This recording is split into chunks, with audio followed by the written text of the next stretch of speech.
So your kid is on an Overwatch team and they send you the link because they have a match that night and you log in and you try to watch, but all you hear are gunshots and everything's moving really fast and you have no idea how to even find the score. So you disengage. I am here to change that. I am a mom of four kids that play the game, and I learned how to play the game at 45 years old. I had never been a gamer, so I had to learn every single skill from the ground up. And now I love to play. And I have these friends that have kids on their high school and college esports teams, and they're showing up to the games and they have no idea what's going on. I'm showing up and I'm cheering and I'm having a great time.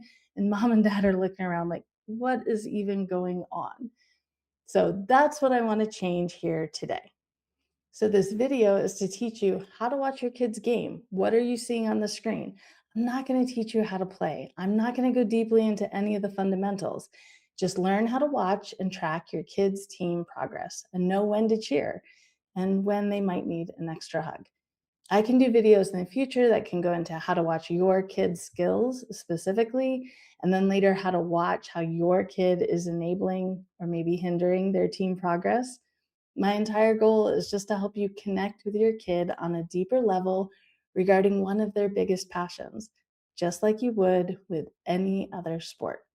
Professionally, I'm a leadership development consultant, and my superpower is taking big concepts like sustainable leadership and distilling it down into actionable ways that people can communicate about it and learn about it and get better at it.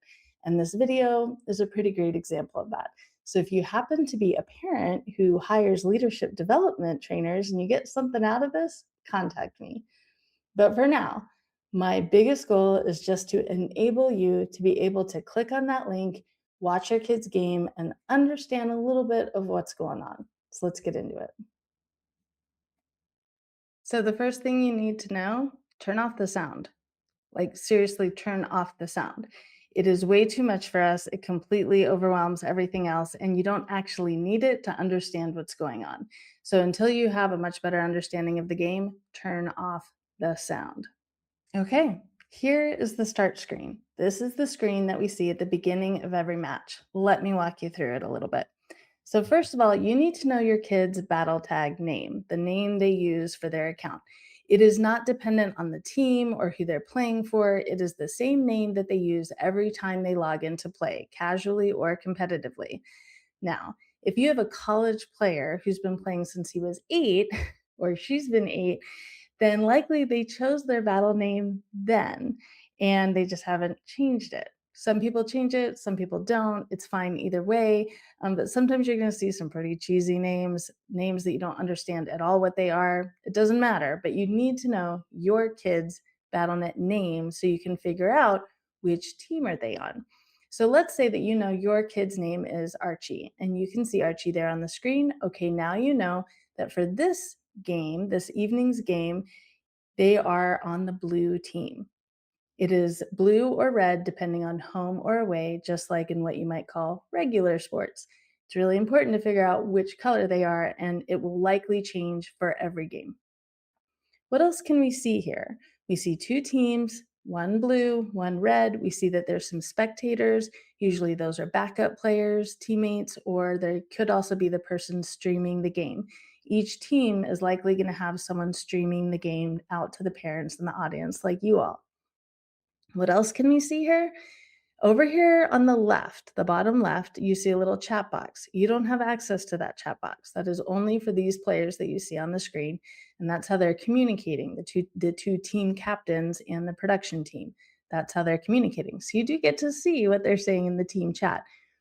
At the start of every match, they take turns. One team is going to pick the map for the match, and they're going to ban a character.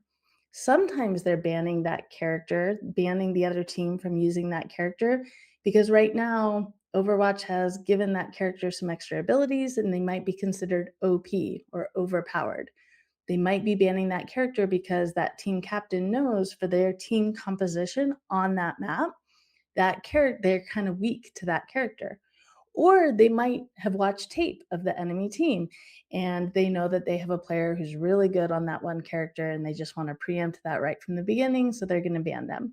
Could be for many reasons that that character is banned. And that's a really great question to ask your kid later. Like, I noticed for this one match, this one character got banned. And why'd you do that? Like, that could be an interesting conversation. And it shows a pretty in deep level understanding of the game. So, one team picks the map and bans a character, and then the other team also bans a character in response. So that's the starting screen. Now let's show you the screen in the actual game that you need to pay attention to. So this is the screen that you see when the match begins. This is very important to understand, and once you understand it, well, then you can track the game really easily. So let me break it down for you. First, let's find your kid. We said your kid was Archie, so we can see that Archie is on the blue team, which is going to be on the left-hand side, and the outline of those characters on the screen is going to be blue. Underneath Archie's name, you see a bar. That's the health bar, and it's tracking how much damage that character is taking from the enemy team, as well as it can be restored by healing. Two of the teammates have the ability to heal themselves and their teammates. And so, how much damage is happening, how much health is being restored because of the healing, or if they found a health pack, because those are scattered throughout the maps. And once the damage outweighs the healing, then the character is eliminated. And we see a red X replace that health bar until they respawn. Because when you're eliminated, you go back to the beginning where you came from at the very start of the match. So we can understand that if one, two, three players are eliminated at the same time and we see multiple red X's, well, that means a majority of the team has been sent back to spawn and it has disrupted the flow of the battle and put their team at a disadvantage. Now, above Archie's name, you're going to see their character that they're playing. We're not going to go into that in that video. We can definitely go into different types of characters and positions and powers later. But the percentage next to the character is really important. Right now, Archie is at 51%. Every player has a primary weapon, a secondary weapon, and one or two abilities, as well as an ultimate weapon or ability.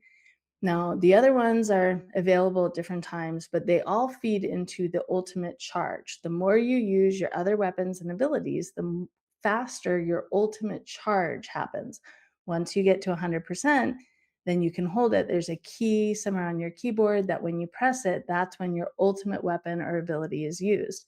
And it creates a big impact in a short amount of time. Games and matches are won and lost dependent on the what we call the ult economy or ultimate economy.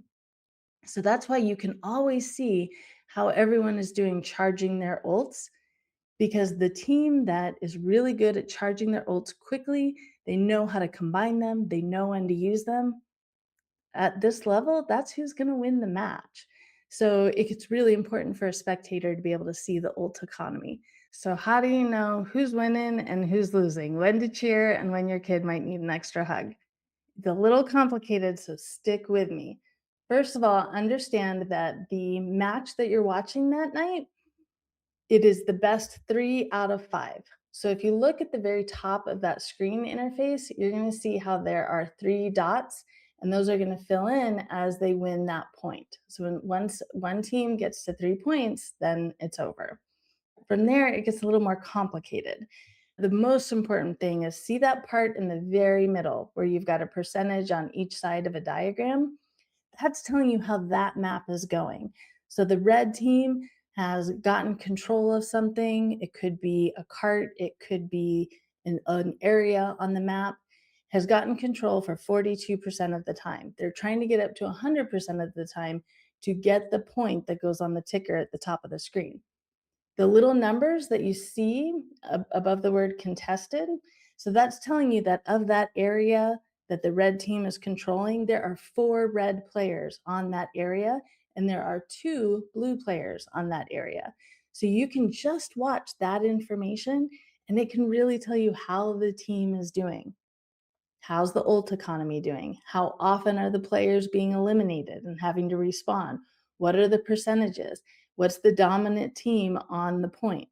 That's going to help you understand the kind of the flow of the game and who's winning and who's losing. So those are the basics so that hopefully you can watch your kids' games and you can cheer for them and know a little bit about what's going on. I hope it was helpful. There are a ton of other things that I can teach you. Things like, why is this called a sport? This isn't a real sport. Why is my kid called an esports athlete? Valid questions, valid perspective, and there's a very valid response to that as well. You might have questions about this feels very violent. How are we okay with this? There's valid responses to that as well. I could also teach you like how to understand what position your kid plays because just like in other team sports, there are specific positions and some kids are naturally inclined to be better at one position than another. There are key moments that I could teach you to identify so that you can celebrate with your kid or know if they need an extra hug. There's also exploring the context around the characters and why your kid might be told to learn a new character in the position they're playing, and why your kid might be really frustrated at being told that. There's so much, and I love it. I love to talk about it. I love to play it. And if you find it helpful, I would love to do more videos, but you tell me what you want to hear. I hope this was helpful. I appreciate you folks. Have a great day.